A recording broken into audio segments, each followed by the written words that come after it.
Hello and welcome, I'm SimUK. Microsoft Flight Simulator officially releases to the general public in just a couple of days, in just a few hours in fact, and the influx of confirmed and future content continues to dazzle and excite. In this video I'm going to highlight 5 of the most exciting confirmed features and offer up 5 potential enhancements which haven't been confirmed but could provide even more depth and entertainment for Microsoft Flight Simulator if they get implemented.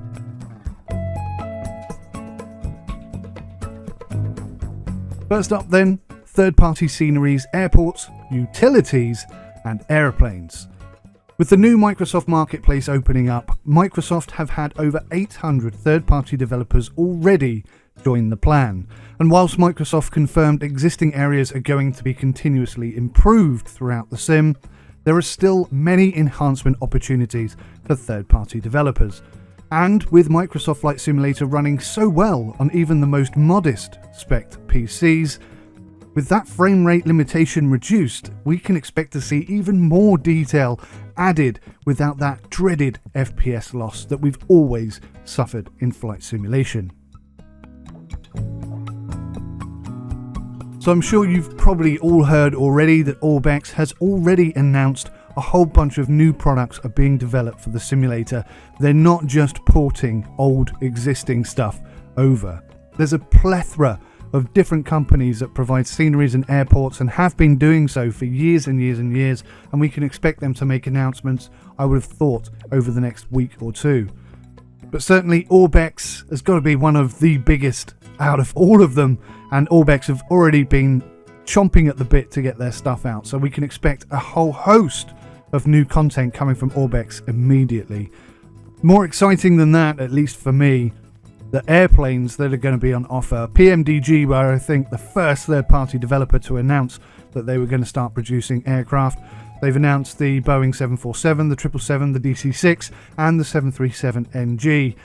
More exciting than that for me, A2A have announced their Aerostar 600, and although they haven't confirmed it, I would be surprised if we don't get to see another Comanche in there too. Now, A2A just produced the most incredible content for years and years and years. I think I've bought every single plane that they've released, and I have loved every single one of them. In addition to that, we've got Just Flight, again their range of G8 aircraft like the Tomahawk and the Duchess 76, confirmed to be coming, and I'm sure they'll just continue rolling out their fantastic content. I've already been flying their C-152 for just hours and hours and hours, and I've absolutely fallen in love with that aircraft. It's incredible. Hopefully they can bring that same high level of detail to Microsoft Flight Simulator 20, and there's no reason to suspect that they won't. I've also heard that the MD-80 from Fly the Mag Dog has also been confirmed, and MD-80 obviously one of the firm favourite aircraft from FSX and P3D and X-Plane. That aircraft is just gorgeous, let's put it that way, and it sounds incredible, so I cannot wait for that either. Now I'm going to announce some utilities here, and some of them are speculative, but some of them are actually confirmed, but I rather suspect we will get to see them all. Companies like FS2Crew, who provide realistic multi-crew and checklist opportunities, they have confirmed that they will be producing content for Microsoft Flight Simulator 20. Rex will no doubt be looking to enhance the textures across the field, and VATSIM, obviously, we all know, have been officially confirmed. And new confirmation are for a new company, On Air Company. There's a link in the description below if you want to go check them out. This is an online airline company in an online persistent world, and it's already confirmed to have been tested and working, which is pretty darn cool. If you look at the pricing though, that might put you off a little bit, but it does look very impressive. We've also got the likes of Multi-Crew Experience. They'll no doubt be looking to throw their hat into the ring, and companies like Airhauler. I would be surprised if they're not already working hard on producing something there.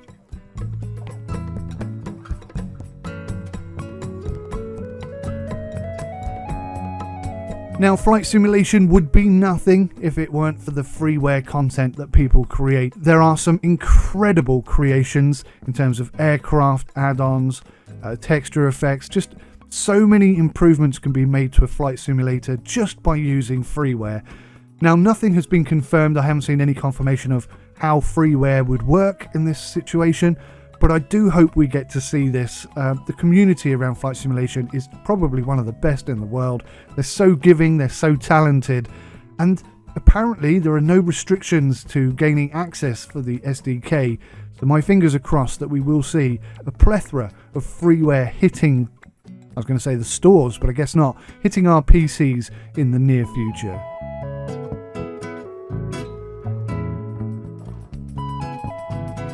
Seasons are another confirmed feature, and seasons are already partly implemented.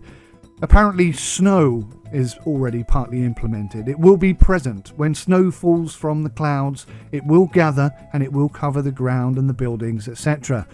But to have full seasons would be a wondrous experience, and potentially hazardous too. It seems that runways are already going to be more slippery once snow has fallen. I'm thinking perhaps black ice and a few other situational problems that, seasons can bring about. But to have season-long runway characteristics and scenery changes would just be excellent to see. If you consistently fly out of one airport, to see it evolve over the year is something that we really haven't seen in flight simulation before. And I think that would really, really do a lot to add to the immersion. So helicopters have already been confirmed. They are definitely coming. Now, I'm not sure if there are going to be a whole bunch of added helicopters to the simulator, or whether they're all going to be DLC. Either way, I would absolutely love to see the Augusta Westland AW101 and the Huey, obviously. I'm not that into my helicopters, I have to admit, so I'm sure you guys can think of 100 more than I possibly can.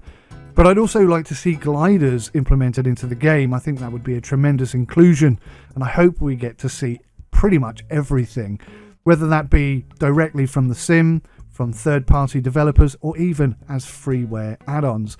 These are things that have always been present in FSX, and I think it would be a shame if they didn't implement them here.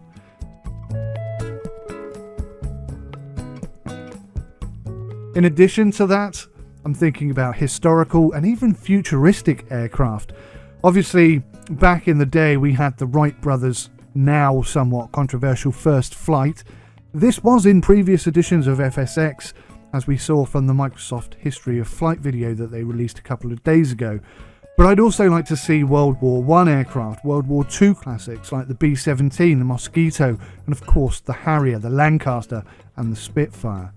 But moving on, looking into the future, how about we start seeing some manned drone flights? We've seen some excellent releases for X-Plane 11. And, okay, I'm pushing the boat out a little bit here, but why not allow us access to something really exciting from the SpaceX range? That would open the sim up a bit, wouldn't it? Okay, so I am starting to stretch the canvas slightly at this point.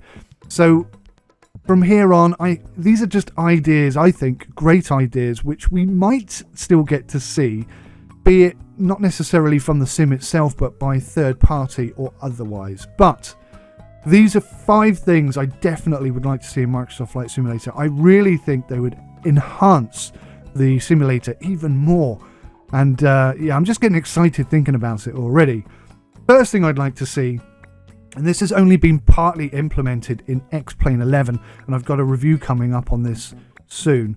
So Prop Strike Media actually created some airports and some environments where the runway, the airstrips, and now I suppose this only really works for sort of bush flying and dirt strips and stuff like that, but the actual airstrips themselves would change over time. There'd be obstacles like a fallen tree, animals on the runway, there'd be potholes, just unexpected things that really push the level of realism to the next level. If you're bush flying, it's not unheard of. In fact, I think it's a necessity to fly past the runway before you try and land to see if there are any obstacles or potential pitfalls or dangerous elements on the runway that weren't there the last time you landed. Now, this has never really officially been done, but I think it would be incredible if they added it.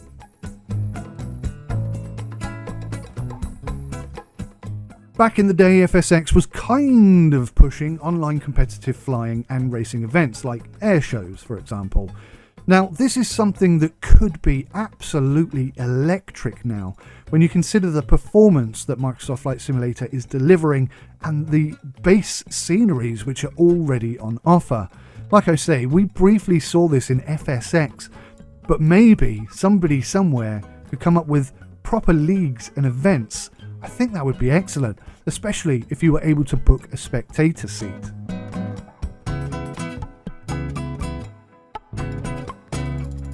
Now, it has long been a desire of mine to be able to do full, proper walkarounds. And at the moment, you can almost do this, but not interactively. So you can take the external cam that's in Microsoft Flight Simulator and you can walk around the aeroplane. But you cannot interact and check each part of the airplane, which is a real shame and definitely something that they could easily add. Now, I mentioned earlier A2A, they were brilliant with this. They enabled you to do a sort of parts walk around and you could like click on parts of the aircraft and give them a wobble and it would make the necessary expected noise, and you could see that over time certain parts would be damaged or in need of repair or just something would change. It wouldn't always be the same. And that would be incredible. If that could be added to this simulator, then that would be insane. Like I say, we can already walk around sort of by using the external camera, but if they actually implemented a walking cam and enabled you to get in and out of the aircraft by opening the door, etc., and then being able to do the full walk around where you're wobbling the ailerons and actually physically clicking to remove the tie downs, etc., that for me would be insane.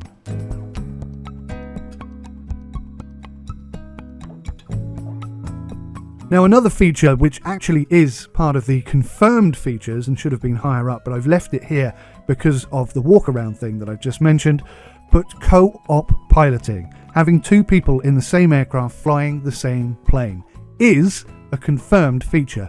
It is definitely coming.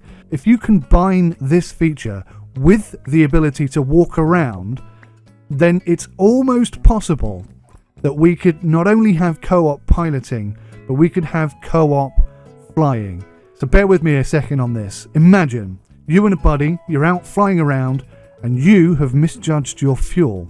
You find somewhere safe to land, you jump out of your aircraft, your buddy lands next to you, you jump into his aircraft, and the two of you fly out of there. Would that blow your mind? That would absolutely blow my mind. And it's not implemented in the sim yet. But we've already got the ability to get out and walk around. If that was enhanced a little bit more, so you could open the door and get out and actually walk over to your buddy's aircraft and get into his aircraft, that's it. I'm never playing another game again for the rest of my life. That's all I'm going to be doing. That would be insane.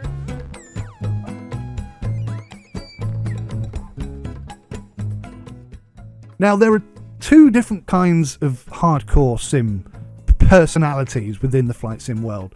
There are the I already fly planes for a living, so I don't want to be bothered with all of the fussy little bits like, loading cargo into the plane, loading passengers onto the plane.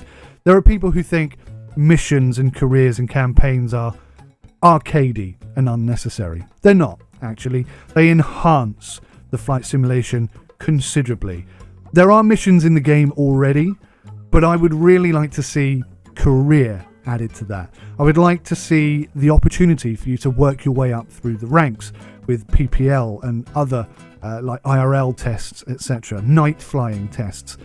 It would be great if you could actually take these tests and basically get a certificate to say that you have done the training and you have passed the training. That for me would be incredible. This is a feature which I really think Microsoft Flight Simulator would be wise to include, especially since they're trying to introduce new people to flight simulation.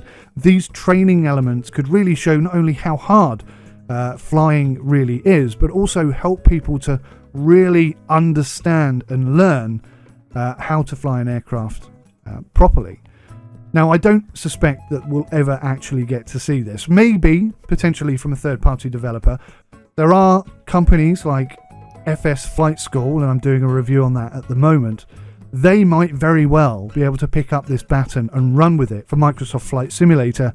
But this statement from Microsoft Flight Simulator kind of quashes any chance of this being in the sim itself.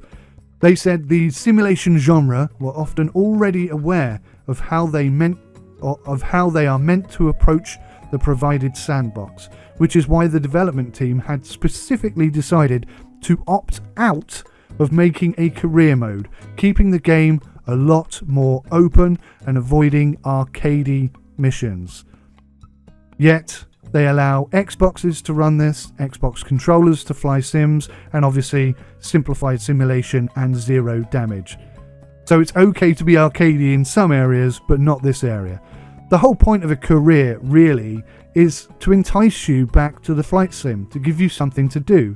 You're not just flying around a city aimlessly looking... I mean, normally it wouldn't make any sense to do that, but in Microsoft Flight Simulator, at least it looks incredible, so at least there is a reason to do it. But the career element just gives you focus, a direction, a sense of progress as you fly bigger and better and more complex aircraft. I just think it's a really good idea. And if you look at FSX, they had a fantastic sort of licensing system that they implemented back then. And I think it would be a real shame if they didn't at least reconsider their position on this. But I really don't think we're going to get to see it.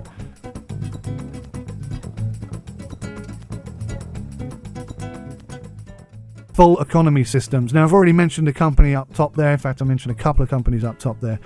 Sort of third-party developers who do this kind of thing. I would love to be a proper pilot. I would love to be an air hauler, effectively. I would love the ability to bid for jobs and keep your company afloat, and if you don't, then your company ceases to exist. Virtual airlines like VATSIM, Air Hauler 3, I think we can expect to see. And obviously, I've already mentioned the online air company, which basically is everything I would like to see in an online persistent world. But it is really quite expensive, so you would have to be absolutely dedicated to that, because you're looking at a couple of hundred a year, every year, just for that option. But then I suppose if you're sort of already signed up for different software companies who produce charts, etc., then these kind of expenses are probably within your remit. Now, something which I'm not actually sure if it is confirmed or isn't confirmed, but I think everybody would like to see it, and that is detailed modelling and damage modelling systems. So what I mean by that is that if you land your aircraft too heavily, then you could break parts of your aircraft, and you want to physically see that. So for example, if I'm coming down in a C-152 at 120 miles an hour, and I drop the flaps, there should be an almighty bang. I reckon you'd probably, if not rip the flaps off, then you would probably break the linkage that controls them, and it would just be flapping around completely out of control. These are the kind of things that are not currently implemented. Blowouts on tyres if you don't look after them. I would love to see, like A2A were brilliant at this, over time, if you didn't look after your aircraft, bits of it would start breaking and it would stop working. These are the kind of things that I want to see in a flight simulator, because that is simulation, that is real life, that is what actually happens. But in addition to that, something that no flight simulator has really done, there are third-party add-ons that do it in X-Plane 11 and probably P3D as well. But, where are the passengers? Why, when I'm carrying cargo, can't I see the cargo in the aircraft? These are things that are not currently implemented, and they haven't been outright written off. So I don't know if they're perhaps in the bag of things that might come in the future, but they're definitely areas that I think could be enhanced, further enhancing this already incredible looking simulator. But anyway, guys, that's my 5 confirmed and 5 basically hopeful confirmed features for Microsoft Flight Simulator. What do you think, guys? Are these good ideas? Are these bad ideas? Do you have other ideas that you think should be implemented? There are so many things, so many potential opportunities for Microsoft Flight Simulator because it runs so well and it looks so good. It's going to be a very exciting year, that's for sure. Thank you so much for watching. I hope you enjoyed this video. It's only a couple of hours to go now, guys. Not long, not long. A woosa, a woosa. I'm going to go fly some X-Plane 11. Take care. See you soon. Bye-bye.